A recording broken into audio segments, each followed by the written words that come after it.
everybody. My name's Abby. I can't wait to show you guys how to make my favorite dish of all time, breakfast ramen.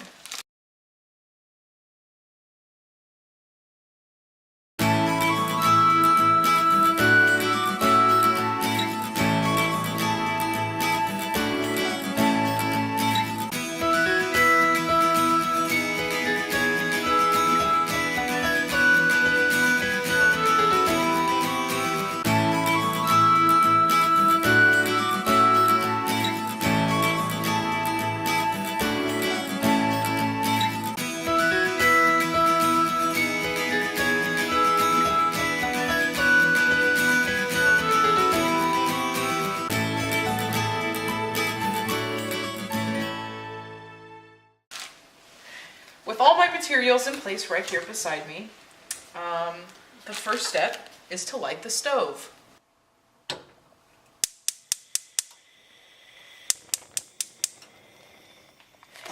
Put it on about medium to high heat. Next, you want to set your pan on the lighted stove. Next, you want to take your white distilled vinegar and grease your pan.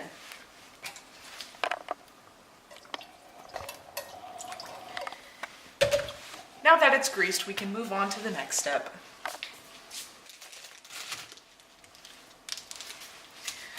Third, you're going to take your ramen and set it gently in the pan.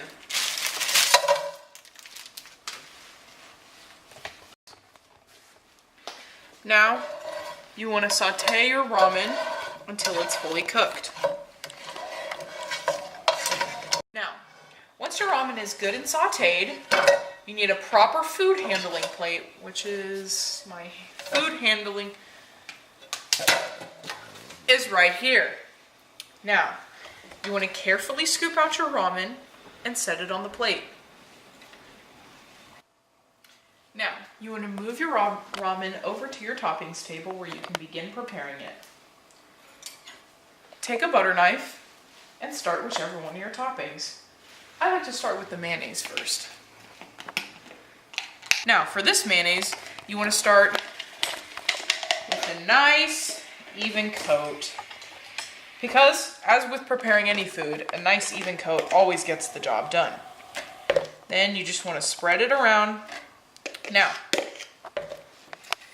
moving on to the next topping, I like to go with the syrup next. Just because, before you put on the protein powder, it really just brings the whole palette together.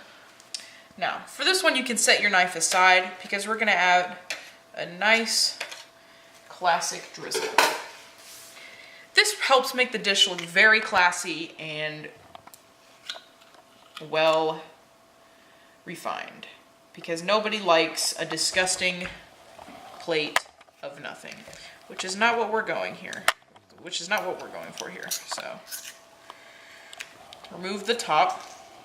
And then put the cap back on. And then just do a nice back and forth. Gotta have a steady hand when doing this, or else it won't look as good. Now, set both of those aside. Take your protein powder. The most important part of the day, for me at least, is when I get my protein. I like to choose it in the morning. So, naturally, for this one, I like to take a rather generous helping and just put her there. I like to shake this out right on top of the ramen so it doesn't take away from the beauty of the syrup. Now, as with presenting any dish, garnish is the most important part of the meal.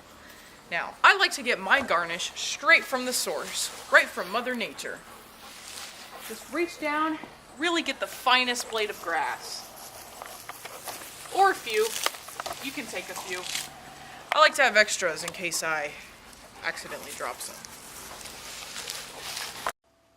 Now, take your garnish and place it as delicately as you can. A common rule in many restaurants is anything on the plate can be edible, so I like to conform to that rule also. It gives your guests really a variety of what they can start to eat from. Now's my favorite part, when I get to enjoy my hearty meal.